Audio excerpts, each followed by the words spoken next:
السلام علیکم ورحمۃ اللہ وبرکاتہ۔ آج ہم سورہ العنکبوت شروع کریں گے، جو قرآن مجید کی ترتیب کے لحاظ سے 29 نمبر پر ہے اور نازل ہونے کی ترتیب کے لحاظ سے 85 نمبر پر ہے۔ اس کی 69 آیات ہیں اور 7 رکوع ہیں۔ عنکبوت کہتے ہیں مکڑی کے جالے کی مکڑی کو، یعنی وہ کیڑا جو جالا بناتا ہے۔ اس کی بڑی عجیب کہانی ہے۔ اس کا ذکر اللہ تعالیٰ نے مشرکین کے سلسلے میں اسی صورت میں کیا ہے۔ انشاءاللہ اس مقام پر اس کی وضاحت ہوگی۔ اعوذ باللہ السمیع العلیم من الشیطان الرجیم، بسم اللہ الرحمن الرحیم۔ الف لام میم، یہ حروف مقطعات ہیں۔ یہ بہت سی صورتوں کے شروع میں آتے ہیں اور مفسرین نے ان کا ترجمہ نہیں کیا، بلکہ ان کی یہ وضاحت کی ہے کہ جہاں بھی حروف مقطعات آتے ہیں ان کے بعد اللہ تعالیٰ کسی بہت اہم بات کا تذکرہ کرتے ہیں۔ یہاں بھی بہت ہی اہم چیز کا ذکر ہو رہا ہے۔ فرمایا احسب الناس ان یترکوا ان یقولوا آمنا وہم لا یفتنون، کیا لوگوں نے یہ گمان کر لیا ہے کہ وہ چھوڑ دیے جائیں گے صرف اس بات پر کہ وہ کہتے ہیں کہ ہم ایمان لائے، وہم لا یفتنون، اور ان کی آزمائش نہیں ہوگی۔ وَلَقَدْ فَتَنَّا الَّذِينَ مِن قَبْلِهِمْ فَلَيَعْلَمَنَّ اللَّهُ الَّذِينَ صَدَقُوا وَلَيَعْلَمَنَّ الْكَاذِبِينَ، اور بلا شبہ ہم نے ان سے پہلے بہت سے لوگوں کو آزمایا۔ فَلَيَعْلَمَنَّ اللَّهُ، پس تاکہ اللہ تعالیٰ ہر صورت جان لے ان لوگوں کو۔ یہاں ایک تو لام تاکید کے لیے ہے، ایک نون تشدید والا، نون مشدد تاکید کے لیے ہے۔ دو تاکید ہیں یہاں کہ ضرور ضرور اللہ تعالیٰ ان لوگوں کو جان لے جنہوں نے سچ بولا ہے، وَلَيَعْلَمَنَّ الْكَاذِبِينَ، اور تاکہ وہ جھوٹ بولنے والوں کو بھی جان لے۔ یہاں مفسرین لکھتے ہیں کہ ہجرت سے پہلے مکہ مکرمہ میں مسلمانوں کے حالات بہت سخت ہو گئے۔ کفار مکہ نے ان کو طرح طرح کی مصیبتوں سے میں مبتلا کر رکھا تھا، طرح طرح کی اذیتیں دے کر مار بھی رہے تھے، کئی صحابہ شہید بھی ہوئے۔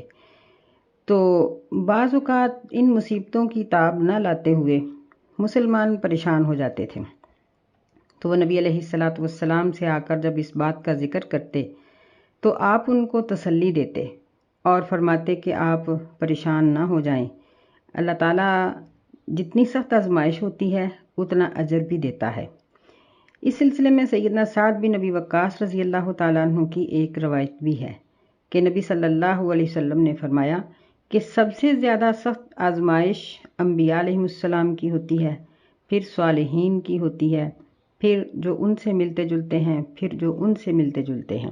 یعنی جس طرح نیکی میں لوگوں کا درجہ کم ہوتا جاتا ہے، آزمائش بھی کم ہوتی جاتی ہے۔ فرمایا کہ یبتلی الرجل علی حسب دینہ، ہر شخص کو اس کے دین کے مطابق، دین کے درجے کے مطابق آزمایا جاتا ہے۔ اس کو ہم اسی طرح سے سمجھ سکتے ہیں کہ جس طرح ہمارے بچے جب اسکول میں جاتے ہیں تو نرسری، پلے گروپ اور باقی ان گروپوں کے امتحانات کی نسبت 1 کلاس کا امتحان سخت ہوتا ہے، پھر اس سے اوپر جیسے جیسے بچے کلاس میں درجہ حاصل کرتے جاتے ہیں ویسے ویسے ان کے امتحانات سخت ہوتے جاتے ہیں، کیونکہ ان کا درجہ بلند ہو جاتا ہے، وہ بڑی کلاسوں میں چلے جاتے ہیں۔ ایسے ہی جس شخص کا جتنا دین ہوتا ہے اللہ تعالیٰ اس کے مطابق اس کو آزماتے ہیں۔ نبی صلی اللہ علیہ وسلم نے فرمایا کہ وَإِن كَانَ فِي دِينِهِ صُلْبَةٌ صَلَابَةٌ، اگر اس کے دین میں مضبوطی ہو تو اس کی آزمائش سخت ہوتی ہے۔ وَإِن كَانَ فِي دِينِهِ رِقَّةٌ خُفِّفَ عَنْهُ، اللہ تعالیٰ کسی بھی شخص کو دین سے بد دل ہو جانا پسند نہیں کرتے اس کا، اس لیے جس کے دین میں رقت ہوتی ہے، کمزوری ہوتی ہے، خُفِّفَ عَنْهُ، اس کا امتحان نرم کر دیا جاتا ہے، کیونکہ اللہ تعالیٰ ہر صورت یہ چاہتے ہیں کہ اس کے بندے کامیاب ہو جائیں۔ فرمایا وَلَا يَزَالُ الْبَلَاءُ بِالْعَبْدِ حَتَّى يَمْشِيَ عَلَى ظَهْرِ الْأَرْضِ لَيْسَ عَلَيْهِ خَطِيئَةٌ، اتنی آزمائشیں بعض اوقات ایک انسان پہ آتی ہیں کہ وہ ان آزمائشوں کی وجہ سے اس طرح معاف کر دیا جاتا ہے کہ وہ زمین پہ یوں چلتا ہے کہ اس کا کوئی بھی گناہ اس پر نہیں ہوتا۔ اسی وجہ سے اللہ تعالیٰ نے فرمایا کہ وَلَقَدْ فَتَنَّا الَّذِينَ مِن قَبْلِهِمْ، کہ صرف یہ مکے کے لوگوں کی، مسلمانوں کی آزمائش نہیں ہو رہی، بلکہ ان سے پہلے لوگوں کی بھی آزمائشیں ہوئیں۔ اور یہاں اللہ تعالیٰ نے یہ ذکر فرمایا ہے کہ فَلَيَعْلَمَنَّ اللَّهُ الَّذِينَ صَدَقُوا، تو اللہ تعالیٰ تو عالم الغیب ہے، تو پھر یہاں اس بات کا کیا مطلب ہوا کہ اللہ ان کے سچ بولنے کو جان لے اور جھوٹ بولنے کو جان لے؟ تو اس کا جواب مفسرین یہ دیتے ہیں کہ علم دو طرح کا ہوتا ہے۔ ایک ہوتا ہے کہ یعنی ماضی، مضارع اور مستقبل کا علم، کہ کیا ہوا ہے، کیا ہوگا اور کیا آگے ہونے والا ہے، یہ تو اللہ تعالیٰ کے لیے کامل ہے علم، اللہ تعالیٰ کے پاس یہ علم کامل ہے، وہ عالم الغیب ہے۔ ایک علم یہ ہوتا ہے کہ کسی بھی کام کی عملی صورت ظاہر ہو جائے، تو ظاہر ہے کہ یہ تو اسی وقت ہوگی جب بندہ ایک کام کرے گا۔ مثلا ایک پروگرام بن چکا ہے کہ آج کے دن اس فیکٹری میں یا اس کارخانے میں اتنے پیس فلاں چیز کے تیار ہوں گے، مالک کو پتہ ہے، مٹیریل ہر چیز موجود ہے، سب کچھ، لیکن جب تک وہ عملی طور پر وہ کام کرنے کے بعد وہ پیسز تیار نہیں ہوتے، اس وقت تک اس کو مکمل نہیں کیا جاتا۔ تو یہاں فَلَيَعْلَمَنَّ اللَّهُ کا معنی یہی ہے کہ اس کی عملی صورت سامنے آ جائے تاکہ لوگ اس بات کو جان لیں کہ مومن کون ہے اور کافر کون ہے، ورنہ اللہ تعالیٰ عالم الغیب ہے۔ فرمایا ام حسب الذین یعملون السیئات ان یسبقونا ساء ما یحکمون، کیا وہ لوگ گمان کرتے ہیں جو برے عمل کرتے ہیں، ان یسبقونا، یہ کہ وہ ہم سے آگے نکل جائیں گے، یعنی وہ ہم سے بچ کر نکل جائیں گے، یا یوں کہہ لیں کہ وہ اللہ تعالیٰ کو عاجز کر دیں گے، ناکام کر دیں گے، نعوذ باللہ۔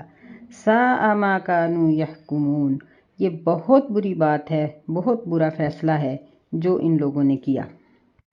شاہ ولی اللہ رحمہ اللہ، اس کی شاہ عبد القادر رحمہ اللہ، اس کی تفسیر بیان کرتے ہوئے فرماتے ہیں کہ پہلی دو آیتیں ان میں مومن اور کافر دونوں شامل تھے، لیکن یہاں صرف کافر لوگ اس آیت سے مراد ہیں، کہ جو کفر کرنے والے لوگ ہیں، جو گناہ کرتے ہیں، کیا وہ یہ سمجھتے ہیں کہ وہ ہم سے آگے نکل جائیں گے؟ نہیں، ایسا نہیں۔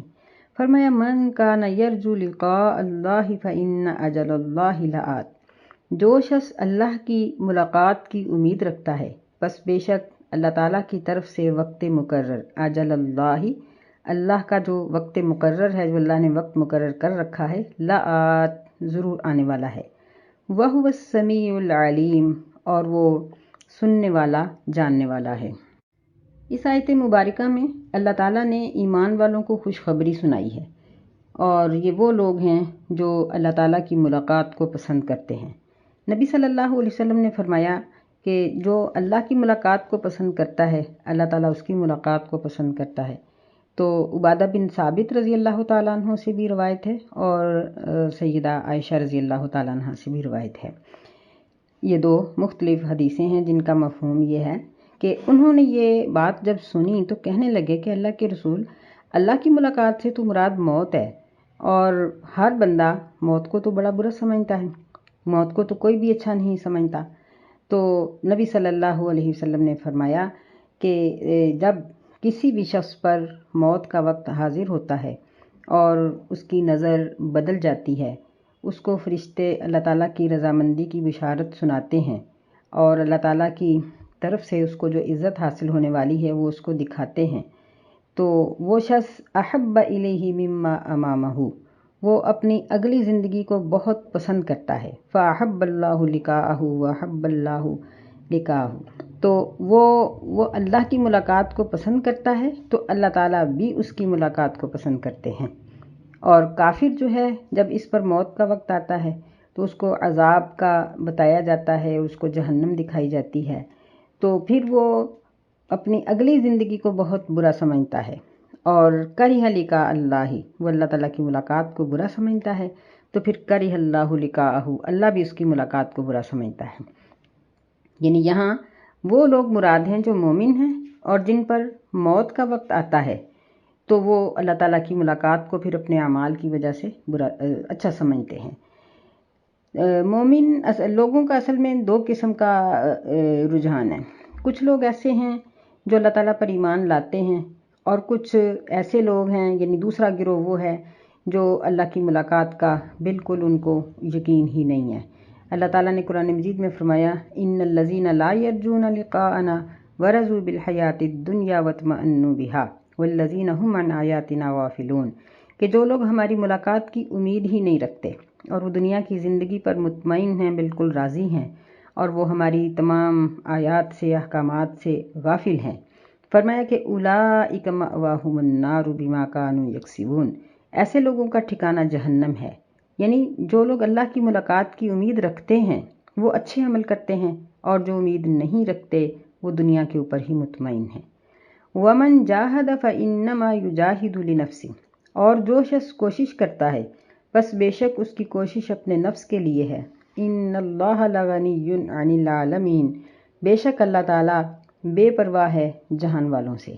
یعنی یہ جہد یجہد کا یہ معنی اس کا ہوتا ہے کوشش کرنا، اور جاہد یجاہد میں مقابلے کا مفہوم پایا جاتا ہے، یعنی ایک دوسرے سے بڑھ کر نیکی کو حاصل کرنے کی وہ کوشش کرتے ہیں، اور اپنے نفس کے ساتھ اور اپنے شیطان کے ساتھ یا ایسے لوگوں کے ساتھ جو ان کو گناہ کا حکم دیتے ہیں ان کے ساتھ گویا وہ مقابلہ کرتے ہیں۔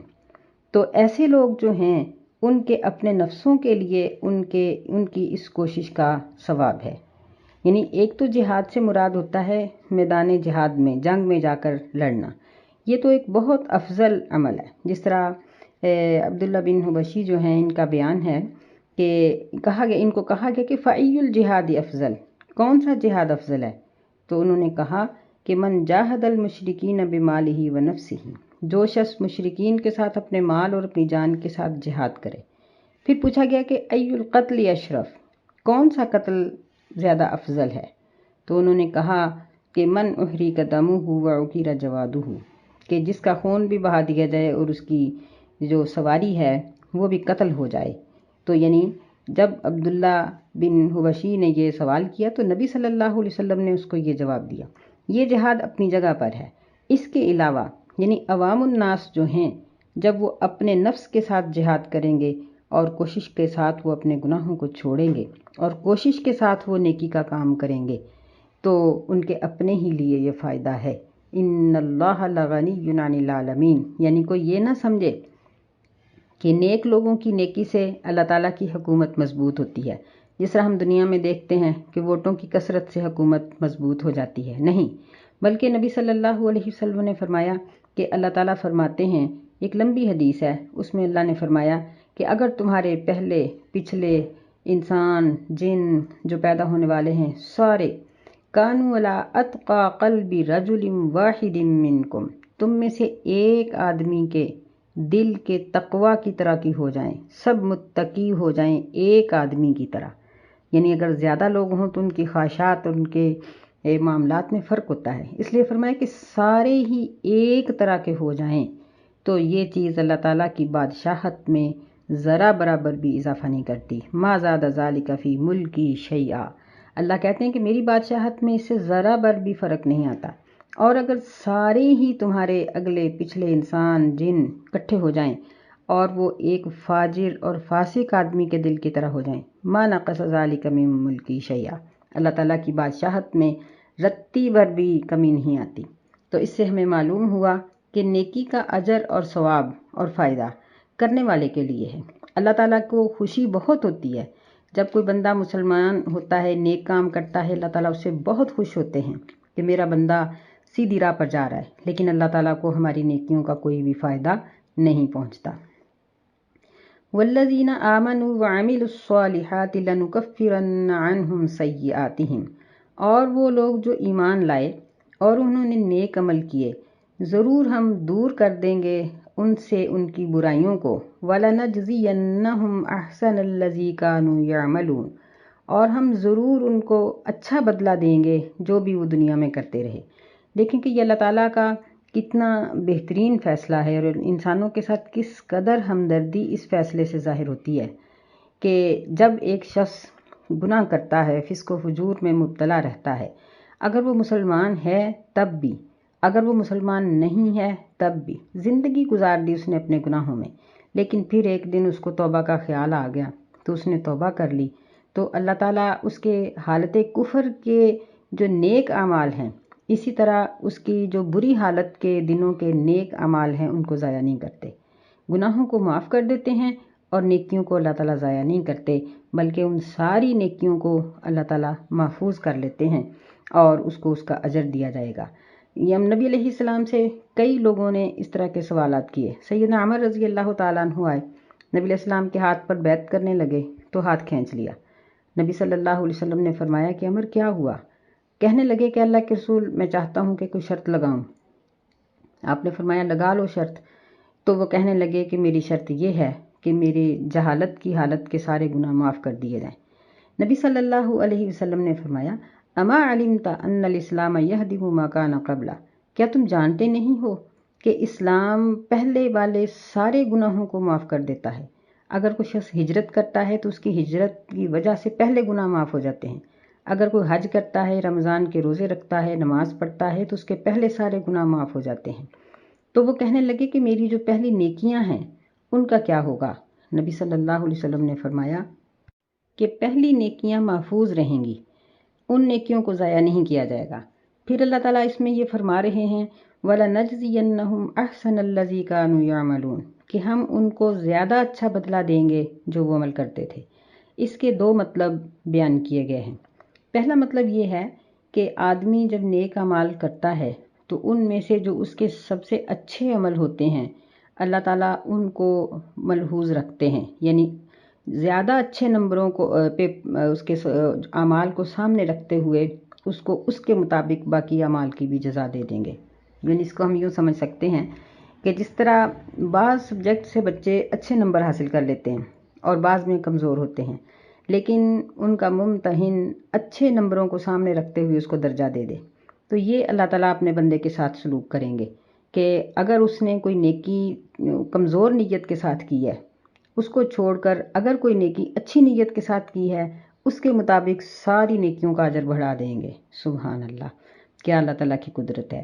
اور دوسرا اس کا مطلب یہ ہے کہ اگر ایک شخص کی حالت کفر کی نیکیاں بھی تھیں اور اس کی برائیاں بھی تھیں، تو مسلمان ہونے کے بعد، یا وہ مسلمان تھا تو اس کی توبہ کرنے کے بعد اس کے گناہ زائل کر دیے جاتے ہیں، لیکن اس کی نیکیوں کو نہیں مٹایا جاتا۔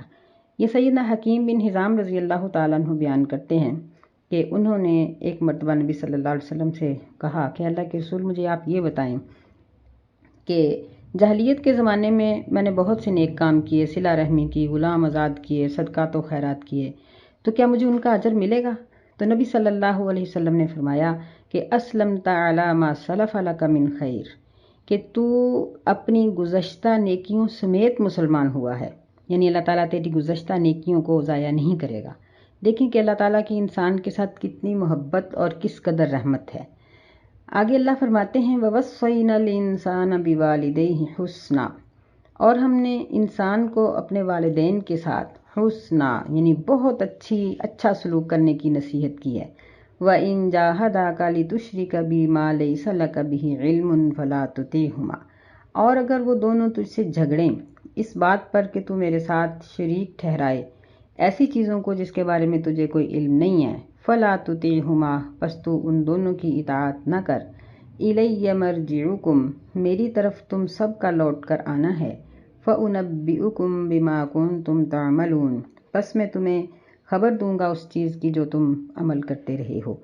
یعنی جب انسان کے لیے گناہ اور نیکی کا معاملہ آتا ہے، بعض اوقات اس کے والدین اس کو گناہ پر مجبور کرتے ہیں، شرک کرنے کے لیے مجبور کرتے ہیں، یعنی بچہ مسلمان ہوتا ہے لیکن ماں باپ کافر تھے، یہودی تھے، عیسائی تھے، ہندو تھے، تو وہ اس کو مجبور کرتے ہیں کہ تم ہماری طرف لوٹ آؤ۔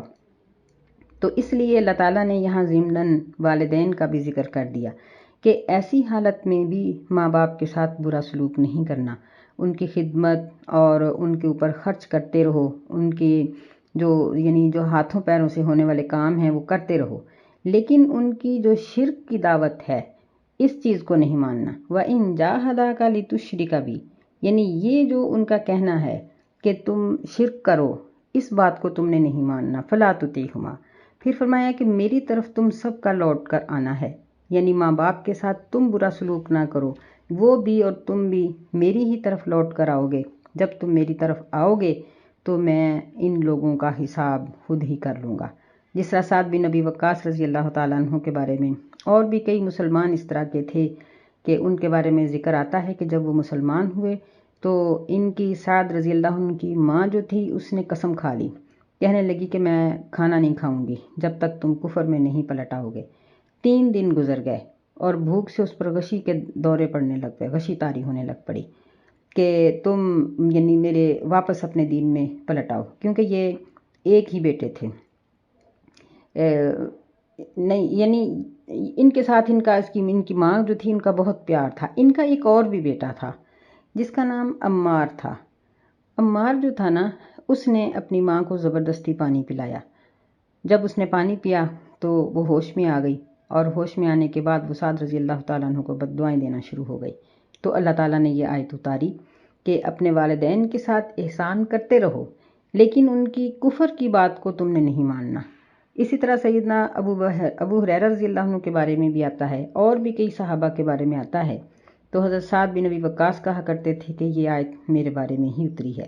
دراصل کئی صحابہ تھے اس طرح کے جن کے بارے میں یہ آیت اتری، اور ہمارے بارے میں بھی، کہ ہم بھی اپنے گناہوں کو جاری رکھنے کے لیے اور اپنی لذتوں کو پورا کرنے کے لیے کبھی ہم والدین پہ بوجھ ڈالتے ہیں، کبھی شوہر پہ، کبھی بیوی پہ۔ میری بیوی نہیں مانتی، میرا شوہر نہیں مانتا، میرے ماں باپ نہیں مانتے۔ تو جو اصل بات ہے وہ یہ ہے کہ گناہ میں کسی کی بھی اطاعت جائز نہیں۔ نبی صلی اللہ علیہ وسلم نے فرمایا کہ اللہ کی نافرمانی میں مخلوق میں سے کسی کی بھی اطاعت جائز نہیں ہے۔ تو اس بات کو ہمیں یاد رکھنا چاہیے۔ والذین آمنوا وعملوا الصالحات لندخلنہم فی الصالحین، اور وہ لوگ جو ایمان لائے اور انہوں نے نیک عمل کیے، ہم ضرور ان کو صالحین میں داخل کر دیں گے، یعنی ایسے لوگوں کو ہم ضرور قیامت والے دن صالحین کے ساتھ کھڑا کریں گے، ان کی نیکیوں کو قبول کرتے ہوئے۔ یہاں تک مسلمان اور کافر لوگوں کا ذکر ہوا، آگے منافقین کا ذکر ہے۔ وَمِنَ النَّاسِ مَن يَقُولُ آمَنَّا بِاللَّهِ، اور لوگوں میں سے بعض ایسا شخص بھی ہے جو کہتا ہے کہ ہم اللہ پر ایمان لائے۔ فَإِذَا أُوذِيَ فِي اللَّهِ جَعَلَ فِتْنَةَ النَّاسِ كَعَذَابِ اللَّهِ، بس جب اس کو کوئی بھی تکلیف پہنچتی ہے، تکلیف دی جاتی ہے، تو وہ لوگوں کی طرف سے پہنچنے والی آزمائش کو اللہ کا عذاب سمجھ بیٹھتا ہے۔ وَلَئِن جَاءَ نَصْرٌ مِّن رَّبِّكَ لَيَقُولُنَّ إِنَّا كُنَّا مَعَكُمْ، اور اگر تیرے رب کی طرف سے کوئی مدد آ جاتی ہے تو وہ ضرور کہتا ہے کہ بے شک ہم تمہارے ساتھ ہیں۔ أَوَلَيْسَ اللَّهُ بِأَعْلَمَ بِمَا فِي صُدُورِ الْعَالَمِينَ، کیا پس اللہ تعالیٰ یہ نہیں جانتا کہ لوگوں کے دلوں میں کیا ہے؟ یعنی زبان سے ایمان کا دعویٰ لیکن دل میں کفر، تو اس کی نشانی کیا ہوتی ہے؟ اس کا ظہور کیسے ہوتا ہے؟ ایسے پتہ چلتا ہے کہ ذرا سی تکلیف آئی تو کفر کی طرف پلٹ گئے، کوئی خوشی ملی تو وہاں دین یاد آ گیا، یا جس طرح ہم دیکھتے ہیں کہ بعض لوگ تھوڑی سی پریشانی آتی ہے تو پہلے مصلے بچھاتے ہیں، دعائیں کرتے ہیں، قرآن پڑھتے ہیں، جب دیکھتے ہیں کہ یہ تکلیف نہیں ٹلی تو پھر جادو ٹونے ٹوٹکوں کی طرف چل پڑتے ہیں، اور اسی طرح وہ اپنی خوشی کو غیر اسلامی طریقے سے مناتے ہیں۔ اللہ تعالیٰ اولاد دیتا ہے تو عقیقے کی سنت چھوڑ کر باقی ساری خرافات پوری کر دیتے ہیں۔ شادی یہ اللہ تعالیٰ کی ایک رحمت ہوتی ہے، تو شادی کے اوپر کیا کچھ نہیں کیا جاتا۔ تو یہ سب چیزیں یہ انسان کو منافقت کے بہت قریب کر دیتی ہیں، ایسی چیزوں سے بچنا چاہیے۔ فرمایا وَلَيَعْلَمَنَّ اللَّهُ الَّذِينَ آمَنُوا وَلَيَعْلَمَنَّ الْمُنَافِقِينَ، اور ضرور اللہ تعالیٰ ان لوگوں کو جان لے جو ایمان لائے ہیں، اور وہ ضرور ان لوگوں کو جان لے جو منافق ہیں۔ یعنی مومنوں کی کے ایمان کو اور منافقوں کی منافقت کو اللہ تعالیٰ عملی طور پر ظاہر کرنا چاہتے ہیں کہ لوگ ان کے عمل کو دیکھیں کہ ان کا عمل کیسا ہے۔ وقال الذین کفروا للذین آمنوا اتبعوا سبیلنا، اور کفر کرنے والے لوگوں نے کہا ایمان والے لوگوں کو کہ تم ہمارے راستے کے پیچھے چلو، یعنی ہماری پیروی کرو، وَلْنَحْمِلْ خَطَايَاكُمْ، اور ضرور ہم تمہاری خطاؤں کو اٹھا لیں گے۔ یعنی کافر مسلمانوں کو اسلام سے بدظن کرنے میں یہاں تک پہنچتے تھے کہ ان کو کہتے تھے کہ قیامت کے دن تمہارے گناہ ہم اٹھا لیں گے۔ اللہ تعالیٰ نے فرمایا وَمَا هُمْ بِحَامِلِينَ مِنْ خَطَايَاهُمْ مِنْ شَيْءٍ، کہ وہ نہیں ہے کچھ بھی اٹھانے والے ان کی خطاؤں میں سے، وَإِنَّهُمْ لَكَاذِبُونَ، بے شک وہ ضرور جھوٹے ہیں۔ تو دیکھیں کہ اس وقت کے کافر مسلمانوں کو یہ بات کہتے تھے، اور آج کے مسلمان کہلانے والے لوگ اپنے تابع لوگوں کو یہ بات کہتے ہیں کہ تم نماز نہ پڑھو، ہمیں دے دو پیسے، ہم تمہاری خطاؤں کو اٹھا لیں گے، تم فلاں کام اس طرح سے کرو، اتنی دیگیں وہاں چڑھا دو، اتنا نذرانہ وہاں پیش کر دو، تمہاری خطاؤں کو تمہارے گناہوں کو ہم اٹھا لیں گے، ہم تمہیں بخشوا دیں گے۔ تو اللہ تعالیٰ اس بات کا صاف انکار فرما رہے ہیں، فرمایا انہم لکاذبون، بے شک وہ ضرور جھوٹے ہیں، کیونکہ اللہ کو پتہ ہے کہ قیامت والے دن کوئی بھی کسی کی خطاؤں کو نہیں اٹھائے گا، کسی کو اجازت ہی نہیں ہوگی کہ وہ کسی کے بدلے میں سزا لے سکے یا زبردستی کسی کو جنت میں داخل کر سکے۔ فرمایا وَلَيَحْمِلُنَّ أَثْقَالَهُمْ وَأَثْقَالًا مَعَ أَثْقَالِهِمْ، اور ضرور ضرور وہ اپنے گناہوں کا بوجھ اٹھائیں گے اور اپنے بوجھوں کے ساتھ ان کے گناہوں کا بوجھ بھی اٹھائیں گے، کیونکہ جن کے کہنے کی وجہ سے دوسرا شخص گناہ کرتا ہے، کہنے والے کو برابر کا بوجھ اٹھانا پڑے گا۔ فرمایا وَلَيُسْأَلُنَّ يَوْمَ الْقِيَامَةِ عَمَّا كَانُوا يَفْتَرُونَ، اور یقینی بات ہے، یقیناً قیامت کے دن ان سے سوال کیا جائے گا، پوچھا جائے گا اس چیز کے بارے میں جو وہ جھوٹ باندھتے تھے۔ یعنی دنیا کے اوپر انہوں نے جتنے جھوٹ باندھے اور جو کچھ بھی کیا، ان کے اعمال کا ان سے قیامت کے دن ضرور سوال کیا جائے گا۔ اللہ تعالیٰ سے دعا ہے کہ اللہ ہمیں سمجھنے کی توفیق عطا فرمائے اور اپنی رحمت کاملہ سے ہمیں مسلمانوں کی صف میں دنیا میں بھی اور آخرت میں بھی کھڑا کرے۔ آمین یا رب العالمین۔ السلام علیکم ورحمۃ اللہ وبرکاتہ۔